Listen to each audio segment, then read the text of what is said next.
अनीता की बहू गीता गांव में रहने वाली एक देसी महिला थी, जिसे चूल्हे पर खाना बनाना, गाय भैंसों का काम करना आदि जैसे कामों की सारी जानकारी थी। वहीं दूसरी तरफ अनीता की छोटी बहू पलक शहर की पढ़ी लिखी और एक मॉडर्न लड़की थी, जो ज्यादातर चीजों के लिए यूट्यूब के वीडियो पर ही डिपेंड रहा करती थी। ऐसे ही गर्मियों का मौसम चल रहा था और अनीता सभी के खाने के लिए घर पर ताजे ताजे आम लेकर आती है। सभी लोग बैठकर आम खा रहे होते हैं। तभी अनीता बोलती है, जब मैं छोटी थी तो मेरी माँ 10-10 किलो आम का अचार घर पे डाला करती थी। बड़ी याद आती है कभी कभी अपनी माँ के हाथों के अचार की। क्या स्वाद बनाती थी। आपको आम का अचार खाना है माँ जी, वो भी घर का बना हुआ। हाँ, आजकल पता नहीं क्यों मेरा घर का आम का अचार खाने का बहुत मन कर रहा है। तो उसमें कौन सी बड़ी बात है माँ जी, मैं आपके लिए आम का अचार डाल दूंगी घर पर ही। घर पर बनाने की क्या जरूरत है दीदी, बाहर से मिल जाएगा ना बना बनाया ही। और कुछ लोग तो होममेड अचार भी बनाकर बेच रहे हैं, इतनी मेहनत क्यों करनी है। जब मुझे घर पर बनाना आता है तो फिर बाहर से लाने की क्या ही जरूरत है। जितने पैसे में बाहर से आएगा इतने में तो मैं घर पर उससे ज्यादा ही बना दूंगी। सही कह रही हो गीता बहू। वैसे भी पलक, हर चीज हमेशा रेडीमेड ही नहीं खरीदना चाहिए, हमें कुछ घर पे भी बनानी चाहिए। अरे अरे माँ जी, आप भी किसे कह रही हैं? इसे तो पानी तक उबालना नहीं आता, वो सब कुछ तो हमने इसे सिखाया है। तो आप कहना क्या चाहती हैं कि मैं अचार नहीं बना सकती हूँ? बिल्कुल सही। तुम मॉडर्न बहू को ना कुछ नहीं बनाना आता है, तुम बस फोन चला सकती हो और कुछ नहीं होता तुमसे। अगर ऐसी बात है ना तो ठीक है, आप मुझे चैलेंज कर लो, मैं आपसे बढ़िया आम का अचार घर पर बना सकती हूँ। आम का अचार बनाने का मुकाबला करना है, वो भी मुझसे? कर लो, कोई दिक्कत नहीं है। अरे तुम दोनों भी क्या आम के अचार को लेके मुकाबला करने बैठ गई हो? आम का अचार बनाना है, अर्जुन की तरह मछली की आंख में तीर नहीं मारना है। मुकाबला तो अब होकर रहेगा माँ जी, दीदी को बस यही लगता है कि हर चीज में वही परफेक्ट है। अरे जब परफेक्ट हूँ तो परफेक्ट ही कहोगे ना आप माँ जी। वो तो अब आम का अचार बनाने के बाद ही पता चलेगा ना कि कौन परफेक्ट है और कौन नॉट परफेक्ट। ऐसे ही अब आम के अचार को लेकर गांव की बहू और मॉडर्न बहू के बीच में मुकाबला तय हो जाता है। दोनों ही बहुएं आम अचार बनाने के लिए बाजार से कच्ची कैरी खरीद कर ले आती हैं। अगले दिन अचार बनाने में वो लग जाती हैं, जिसके लिए सबसे पहले धोकर कच्ची कैरी की कटाई करना शुरू किया जाता है। अब गीता को तो कच्ची कैरी काटने का अच्छा एक्सपीरियंस था, इसलिए वो हाथ से कैरी काटने वाले दांत की मदद से जल्दी जल्दी कैरी काट देती है। वहीं दूसरी तरफ पलक चाकू की मदद से एक एक करके बड़ी धीमी रफ्तार से कैरी कट कर रही होती है। ये देखकर गीता हंसते हुए बोलती है, अरे अगर ऐसे कैरी काटोगी ना तो अगली गर्मियों तक तो तुम्हारा आम का अचार बनकर तैयार नहीं होगा। आपने तो काट लिया है ना अपनी कैरी, तो फिर मुझे जैसे सही लग रहा है मैं अपने तरीके से काम कर रही हूँ। वो तो दिख रहा है, लाओ हम तुम्हारी कैरी काटने में मदद कर देते हैं। कोई जरूरत नहीं है आपको मेरी मदद करने की, मैं अपने आप कर लूंगी अपना काम। अरे लाओ, मुझे पता है तुम्हें ये दराज चलानी नहीं आती है, इसलिए तुम चाकू से कैरी काट रही हो। मैं कर देती हूँ, तुम मुझे दो अपनी कैरी। जरूरत नहीं है, मुझे पता है आप ये एहसान मेरे सर पर चढ़ाकर खुद को महान साबित करना चाहती हो कि सबसे बढ़िया आम का अचार आप बनाती हो। अरे ऐसा कुछ भी नहीं है। जब मुकाबला हो रहा है तो फिर कोई किसी की मदद नहीं करेगा, दोनों को अपना काम खुद ही करना है। ठीक है, जैसी तुम्हारी मर्जी, लगी रहो ऐसे ही कैरी काटने पे, हम नहीं कह रहे कुछ अब। इतना कहकर गीता वहाँ से अपने हाथों से कटी हुई सारी कच्ची कैरी उठाकर ले जाती है और उन्हें धूप में सूखने के लिए रख देती है। इधर पलक रात तक, अगले दिन तक अपनी कैरी का काटने का काम ही करती रही। क्योंकि गीता रफ्तार से काम कर रही थी, इसलिए उसकी धूप में रखी हुई कैरी आम का अचार बनाने के लिए पूरी तरह सूख कर तैयार थी और धीमी रफ्तार से काम करने की वजह से पलक उससे पीछे रह जाती है और वो खुद से बोलती है, दीदी ने तो मुझसे पहले अपनी कैरी काट कर धूप में सुखा ली है, अब अगर उनके हाथों का आम का अचार जल्दी बन गया तो मैं इस मुकाबले में हार जाऊंगी। अब मुझे कैसे भी करके अपनी कटी हुई सारी कैरी को जल्दी से सुखाना होगा, लेकिन आज तो धूप भी बहुत कम है, क्या करूं? अरे हाँ, हेयर ड्रायर है ना, वो कब काम आएगा, उससे सुखा देती हूँ, वो भी तो हीट ही देता है। इतना कहकर पलक अपनी कटी हुई सारी कच्ची कैरी को अखबार पर रखकर हेयर ड्रायर से सुखाने लग जाती है। तभी वहाँ पर अनीता आ जाती है और पलक को हेयर ड्रायर से कैरी सुखाता देखकर बोलती है, बहू ये तो क्या कर रही है? माँ जी, आम का अचार बनाने के लिए कैरी को सुखा रही हूँ, तो फिर इसको धूप में रख बहू, हेयर ड्रायर से क्या ही सुखा रही है। क्योंकि मेरे पास टाइम की कमी है और मुझे आम का अचार जल्दी बनाना है इसलिए। अरे जल्दबाजी में कभी भी कोई काम सफल नहीं होता बहू, ऊपर से बिगड़ उड़ जाता है। कोई काम नहीं बिगड़ेगा, अब धूप में सुखा लो या हेयर ड्रायर से, कैरी सुखाने से मतलब है बस। और अब आप मुझे डिस्टर्ब मत कीजिए माँ जी, मैं जा रही हूँ, मुझे करने दीजिए। इतना कहकर पलक अपनी सास को उसके कमरे में भेज देती है। अनीता चुपचाप जाकर हॉल में बैठ जाती है और खुद से बोलती है, भगवान कहीं मैंने आम के अचार की डिमांड करके कोई गलती तो नहीं कर दी। ये मॉडर्न बहुएं कैसे अचार बनाएंगी, कहीं सब कुछ खराब ना कर दे और इसकी वजह से घर में कलेश ना हो जाए। हे भगवान, सब कुछ ठीक ठाक रखना। ऐसे ही दिन गुजरते हैं। दोनों बहुएं आम का अचार बनाने की तैयारियों में लगी रहती हैं। गीता अचार डालने के लिए सभी मसालों को बाजार से खरीद लाती है और उन्हें गैस पर भूनकर अपने हाथों से पीसती है। वहीं दूसरी तरफ पलक यूट्यूब पर देखकर रेडीमेड बना हुआ अचार का मसाला लेकर आती है और उसे कटी हुई कैरी में मिला देती है, जिसके बाद दोनों बहुएं अपने हाथ के बने हुए अचार पे सरसों का तेल मिला देती हैं और धूप में रख देती है। और गीता बोलती है, अब बस 2 से 3 दिन की बात है और माँ जी फिर देखना, एकदम बढ़िया शुद्ध घर का बना हुआ आम का अचार तैयार हो जाएगा। और माँ जी, जब आप उस अचार को खाएंगे ना तो आपका दिल दिमाग तबीयत सब खुश हो जाएगा। अब ये तो अचार खाकर ही पता चलेगा बहू कि अचार कैसा बनाया है, गांव की तरह बनाया है या शहर की तरह। बिल्कुल बिल्कुल माँ जी, फैसला तो आपको ही करना है, कौन बढ़िया है और कौन घटिया है। मुझे तो पहले ही पता था कि बढ़िया अचार तो मैं ही बनाने वाली हूँ। कोई बात नहीं, तो मुझे कोई दुख नहीं होगा। बस बस, आपस में कोई बहस नहीं करोगी तुम दोनों। अचार जब बनकर तैयार हो जाएगा तो उसे चक्कर मैं बताऊंगी कि कैसा बना है। बिल्कुल, मैं तो कुछ कह ही नहीं रही हूँ।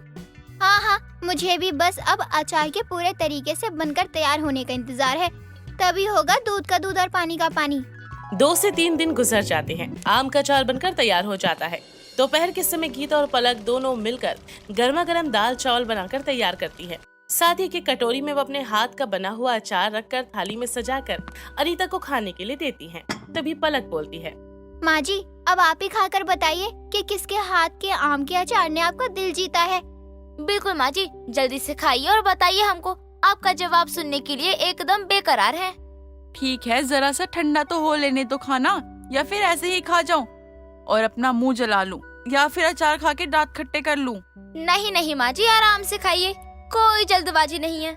अब अनीता जल्दी से एक चम्मच चावल दाल के साथ पलक और गीता के हाथ के बने हुए आम के अचार का स्वाद लेती है और कहती है, बहू तुम दोनों के हाथ का आम का अचार तो बहुत बढ़िया बना हुआ है। दोनों का ही आम का अचार का अलग ही स्वाद है। दोनों ही अच्छे बने हैं, पर माँ जी आपको तो हम में से किसी एक का अच्छा बताना है। और नहीं तो क्या, अगर दोनों ही अच्छे बने तो फिर हम में से जीता कौन है? तुम दोनों ही बराबर आई हो, दोनों ही अचार बहुत अच्छे बने हुए हैं, चाहे तो खुद खाकर देख लो। धत तेरी की, इतनी मेहनत करने के बाद भी मुकाबला बराबरी का हो गया, ना तो कोई जीता और ना ही कोई हारा। और नहीं तो क्या, चलो अब जब इतनी मेहनत से अचार बनाया है तो हम खाकर ही देख लेते हैं दीदी। ऐसे ही पलक और गीता दोनों ही अपने खाने के लिए थाली में दाल चावल के साथ साथ अपने अपने हाथ का बना हुआ आम का अचार भी रखती हैं और बड़े ही मजे के साथ खूब स्वाद लेकर खाती हैं। दिन गुजरते जाते हैं, 1 हफ्ता पूरा हो जाता है। अब क्योंकि गीता के हाथ का अचार तो पूरे ट्रेडिशनल तरीके से बना हुआ था, इसलिए वो जितना पुराना हो रहा था उतना ही बढ़िया होता जा रहा था। लेकिन पलक के हाथों का बना हुआ अचार 1 हफ्ते में ही खराब होना शुरू हो जाता है। उसमें फफूंदी लग जाती है और बहुत ही बुरी बदबू भी आने लगती है। ये सब कुछ देखकर पलक को समझ नहीं आता और वो अचार का डब्बा लेकर अनीता और गीता के पास जाती है और बोलती है, माँ जी ये देखिए ना, मेरे हाथ के बने हुए अचार को क्या हो गया? इसमें ये सफेद सफेद सा क्या आ गया है? इसे फफूंदी कहते हैं।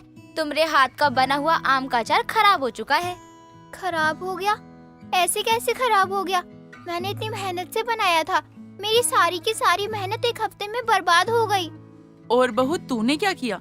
तूने सारी चीजें बाहर से मंगवा के डाली है और तूने तो अचार को भी ठीक से धूप में सुखाया ही नहीं है, हेयर ड्रायर से सुखा रही थी। पलक, हर चीज को बनाने की एक सही विधि होती है। अगर चीज उस विधि के अनुसार ना बने ना तो उसका खराब होना तो निश्चित होता है। यूं ही थोड़ी कोई भी अचार सालों साल चल जाता है। आम का अचार हो या फिर किसी भी चीज का अचार हो, मेहनत तो लगती ही है हर चीज बनाने में। अगर ऐसे ही बाहर के बाजारी चीजों से तैयार करोगे अचार, तो वो अचार कभी भी नहीं टिकेगा। सही कह रहे हैं आप लोग, मुझे अपनी गलती समझ आ गई है। दीदी, इस आम के अचार के मुकाबले आप ही जीती हैं। गांव की बहू ही सबसे बढ़िया आम का अचार बना सकती है, शहर की बहू नहीं। शहर की बहू भी अच्छा अचार बना सकती है, मैं बनाने सिखाऊंगी तुम्हें। सच में सिखाएंगी आप मुझे? अरे, जब खाना बनाना सिखा सकती हूँ तो अचार क्यों नहीं बनाना सिखा सकती? बस तुम दिमाग लगाकर सीख लेना। इस तरह गीता आम के अचार बनाने का मुकाबला जीत जाती है और पलक को भी आम का अचार बनाना सिखाती है। आम का अचार बनाना सीखने के साथ साथ पलक को ये भी समझ में आ जाता है ये हमेशा रेडीमेड चीज हमारे लिए अच्छी नहीं होती, घर पर बनी चीजों का स्वाद भी बढ़िया हो सकता है। निधि काफी ज्यादा भुक्कड़ होती है। वो हमेशा ही कुछ न कुछ खाती रहती है और खाना चाहती है। ऐसे ही एक दिन निधि घर में अकेली होती है, तो वो खुद से बात करते हुए कहती है, यार इतनी भूख लग रही है, क्या करूं? मैं जाकर रसोई में देखती हूँ कुछ खाने के लिए। निधि रसोई में जाती है, लेकिन उसे कुछ भी खाने को नहीं मिलता है। वहाँ पर तो निधि को काफी गुस्सा आता है और वो खुद से कहने लगती है, क्या यार, यहाँ तो रसोई में कुछ भी नहीं है खाने के लिए और मुझे तो भूख लग रही है। अब मैं क्या करूँ? माँ भी नहीं है। अगर माँ होती तो उनको बोलकर कुछ बनवा लेती। कोई बात नहीं, आज मैं बाहर से ही कुछ मंगवा लेती हूँ। भूख लग रही है और फिलहाल तो कुछ भी मिल जाए। निधि तुरंत बाहर से खाना मंगवा लेती है और बड़े ही चाव से खाती है। निधि अपनी भूख के आगे कुछ भी नहीं सोचती है और अपने मन का ही करती है। जब कभी निधि की माँ घर में नहीं होती है, तो वो हमेशा ही बाहर से खाना मंगवाती है और पेट भर के खाती है। ऐसे ही कई दिन निकल जाते हैं। कुछ दिनों बाद निधि की माँ सरिता खाना बना रही होती है और निधि अपनी माँ को आवाज लगाते हुए कहती है, माँ भूख लगी है, खाना दो। मैं कब से इंतजार कर रही हूँ कि खाना बनेगा और आप खाना लेकर आओगी। जल्दी खाना ले आओ, मुझे भूख लग रही है। रुका नहीं जा रहा है, पेट में चूहे कूद रहे हैं। निधि के बोलने के बाद भी कई देर तक खाना नहीं आता है। तभी निधि रसोई में जाती है और अपनी माँ से कहती है, माँ, मैं आपको कब से बोल रही हूँ कि भूख लग रही है, मुझे खाना दो। भूख लग रही है, मुझे खाना दो, लेकिन आपको सुनाई ही नहीं दे रहा है। अरे खाना बन जाएगा क्या आज, या फिर मुझे भूखे पेट ही सोना पड़ेगा? मैं पहले ही बता दूं कि मुझे भूखे पेट रहा नहीं जाता है, इसीलिए जल्दी से खाना दे दो, मुझे बहुत जोर से भूख लग रही है। जब इतनी भूख लग रही है तो खुद क्यों नहीं बना लेती? माँ का क्यों इंतजार कर रही है? बेशरम, शर्म तो आ नहीं रही होगी कि माँ बाजार से आएगी, खाना बनाएगी और तेरे को परोस के देगी। अकेले पाला है मैंने तुझे और फिर भी तू मेरी मदद नहीं करती है। ऊपर से हर वक्त कहती रहती है भूख लगी है खाना दो, भूख लगी है खाना दो। अरे तू 2 साल की बच्ची है क्या कि अपने आप खाना बना नहीं सकती है? अरे तू चाहती क्या है? पूरी जिंदगी मैं ही तुझे बना के खिलाऊं? अरे आप मेरी माँ हो तो आप ही मेरे लिए सब करोगी ना। माँ, बातों बातों में ना बार बार ये भूल जा रही हो आप कि मुझे भूख लग रही है। और हर माँ चाहती है कि उनका बच्चा अच्छे से खाए, तंदुरुस्त रहे, कभी उसे खाने के लिए बोलना ना पड़े। उसके बोलने से पहले प्लेट में खाना लगा कर दे देते हैं। और एक मेरी माँ है जिसको 4 बार आवाज लगा देने पर भी वो कुछ लाकर नहीं देती, और देती है तो गाली। अब मैं क्या करूँ? मुझे तो भूख लग रही है ना, खाना दे दो। खाना खाने के लिए कौन मना कर रहा है? बस इतना कह रही हूँ कि भूख लगी है तो खुद बना लिया कर। और मुझे भी बहुत सारे काम होते हैं और मैं हमेशा तेरे आगे पीछे नहीं घूम सकती हूँ। तेरी भूख मिटती ही कहाँ है? और तू क्या चाहती है कि तेरे लिए मैं रसोई में बैठकर हमेशा खाना ही बनाती रहूं? और नहीं तो क्या। सरिता के बोलने के बाद भी निधि पे कोई असर नहीं होता है। अब भी उसके खाने की भूख नहीं मिटती है। ऐसे ही हमेशा वो खाने के लिए घर में आतंक मचाया करती थी। ऐसे ही दिन निकल रहे होते हैं, लेकिन निधि हमेशा ऐसे ही करती रहती थी। कुछ दिनों बाद निधि अपने बॉयफ्रेंड अरुण के साथ घूमने के लिए घर से निकलती है। निधि रास्ते में उसका इंतजार कर रही होती है। काफी इंतजार करने के बाद अरुण आता है और निधि उससे गुस्से में कहती है, आज तो तुमने हद ही कर दी। तुम्हें पता है कि मैं यहाँ कितनी देर से तुम्हारा इंतजार कर रही थी, फिर भी तुम ऐसे आराम से आ रहे हो जैसे कुछ हुआ ही नहीं। अगर तुम्हें ऐसे ही लेट करना था तो मुझे पहले ही बता देते ना। तुम्हें जब इतना इंतजार करना पड़ता तब तुम्हें जाकर पता चलता कि कोई इंतजार करता है तो उसे कैसा लगता है। निधि, तुम गुस्सा क्यों कर रही हो? अरे वो माँ ने कुछ काम बोल दिया था तो वही काम करने लग गया था, इसलिए थोड़ा सा लेट हो गया। लेकिन मैंने तुम्हें मैसेज तो किया था ना कि मैं थोड़ा सा लेट हो जाऊंगा। तुमने मैसेज देखा नहीं क्या? मैंने वो मैसेज देखा भी और देखकर अनदेखा भी कर दिया। जब तुम्हारा प्लान ये बनता है कि मेरे साथ मिलने आओगे तो किसी और के साथ बिजी कैसे हो सकते हो तुम? मुझे तो बुरा लगेगा ही ना। अच्छा ये सब छोड़ो, मैं तुमसे बाद में लड़ाई करूंगी। पहले कहीं खाने चलते हैं क्योंकि मुझे बहुत ज्यादा भूख लगी है। निधि, ये खाना वाना तो बाद में भी हो जाएगा। अभी वहाँ चलते हैं जिसके लिए मैंने तुम्हें बुलाया है। अरे मैंने तुम्हारे लिए ना एक सरप्राइज रखा है, तो सोच रहा हूँ तुमको पहले दिखा दूँ, उसके बाद खाना पीना तो होता रहेगा। मैं यहाँ 5 मिनट नहीं रुक पा रही हूँ और तुम ये कह रहे हो कि मैं थोड़ी देर बाद खा लूँ? नहीं नहीं, मुझसे नहीं रुका जाएगा। मुझे तो अभी भी भूख लग रही है और चलो खाना खाते हैं। और तुम भी तो कितने पतले हो गए हो, मेरे साथ रहोगे तो तुम भी थोड़े मोटे हो जाओगे। अरे निधि, थोड़ा तो समझो, वो सब मैंने तुम्हारे लिए प्लान किया हुआ है। और तुम लेट करोगी तो कैसे चलेगा? अरे दिक्कत हो जाएगी यार। अरे थोड़ी देर बाद खाना खा लेंगे। अरे चलो ना। मैंने तुम्हें प्यार से बोला और तुम्हें मेरी कोई बात समझ ही नहीं आई। अरे तुम्हें तो ये सोचना चाहिए ना कि मुझे भूख लग रही है तो सबसे पहले मेरी भूख को शांत किया जाए। मुझे सच में इतनी भूख लग रही है, खाने के लिए दो, मतलब खाने के लिए दो। निधि की जिद के आगे अरुण भी कुछ नहीं कर पाता है और उसके लिए खाना ले ही आता है। निधि अपने बॉयफ्रेंड को छोड़कर खाना खाती है और कुछ देर बाद ऐसे ही दोनों एक दूसरे के साथ समय बिताते हैं। ऐसे ही कुछ दिनों बाद जब निधि अपना वजन चेक करती है तो उसका वजन काफी ज्यादा बढ़ चुका होता है। ये देखकर निधि खुद से कहती है, ये क्या है यार, इतना वजन कैसे बढ़ गया? मैं तो बाहर का भी नहीं कुछ खाती हूँ और खाना भी अच्छा खाती हूँ, फिर भी मेरा इतना वजन कैसे बढ़ गया? मैं क्या करूँ? वैसे भी अरुण को मोटी लड़कियाँ पसंद नहीं है और मेरा तो ये वजन इतना बढ़ता जा रहा है। अगर अरुण को पता चला कि मैं इतनी मोटी हो गई हूँ तो वो मेरे साथ रहेगा भी कि नहीं, ये सब बाद में सोच लूंगी। पहले भूख लगी है और भूख का इलाज करते हैं खाना खाकर। निधि सारी बातों को भूलकर खाना खाने में लग जाती है। निधि की पहली पसंद भी खाना था और आखिरी पसंद भी खाना था। ऐसे ही दिन निकल रहे होते हैं। एक रात अचानक ही निधि के पेट में दर्द होने लगता है। ये अचानक से मेरे पेट में क्यों दर्द हो रहा है? अभी माँ को बताया तो वो गुस्सा होने लग जाएंगी। कोई बात नहीं, थोड़ी देर में तो ठीक हो ही जाएगा। इतना तो दर्द मैं झेल ही सकती हूँ। निधि अपनी माँ को कुछ भी नहीं बताती है। कुछ देर बाद ही निधि के पेट का दर्द कम हो जाता है और निधि वापस से खाना खाने लगती है। लेकिन एक दिन निधि से दर्द बर्दाश्त ही नहीं होता है तो वो अपनी माँ को बुलाने लगती है।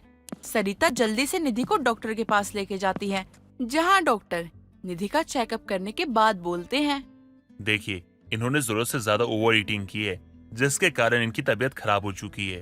अब ये ज्यादा खाना खाएंगी तो बीमार तो पड़ेंगी ना। और इनकी सेहत को देख के साफ साफ पता चल रहा है कि ये बहुत ज्यादा खाना खाती है। अगर आप ज्यादा खाना खाओगे तो बीमार तो पड़ोगे ही ना। देख लिया तूने अपनी क्या हालत कर ली है। और मैंने तेरे को कितनी बार बोला है कि इतना खाना मत खाया कर, लेकिन तू 2 मिनट में कहती थी कि मुझे भूख लगी है माँ, मुझे भूख लगी है। अब देख क्या हालत हो गई है तेरी। अब इनको ना अपनी सेहत का ध्यान रखते हुए खाना खाना चाहिए। हमारे शरीर को भी ना एक मात्रा में ना खाने की जरूरत होती है। अगर हम ज्यादा खाएंगे तो वो हमारे लिए ठीक नहीं होगा। एग्जाम्पल देके मैं आपको बताता हूँ। एक थैला होता है, उसके अंदर हम सामान डालते हैं और सामान ज्यादा डाले तो क्या होता है, फट जाता है। उसी तरह हम इंसान के शरीर में भी एक लिमिट होती है, तो खाना आप लिमिट से खाइए और अपना ध्यान रखिए। सुन लिया ना डॉक्टर ने क्या कहा है। अब बिना बात के ना कुछ भी मत खा लियो। माम, मुझे नहीं पता था कि ज्यादा खाने से भी इतनी परेशानी हो सकती है, लेकिन अब मुझे पता चल गया है और अब मैं इस बात का पूरा ध्यान रखूंगी। निधि को अपनी गलती समझ आ जाती है, जिसके बाद वो कभी भी खाने को लेके चिल्लाती नहीं है और लिमिट में ही खाया करती है।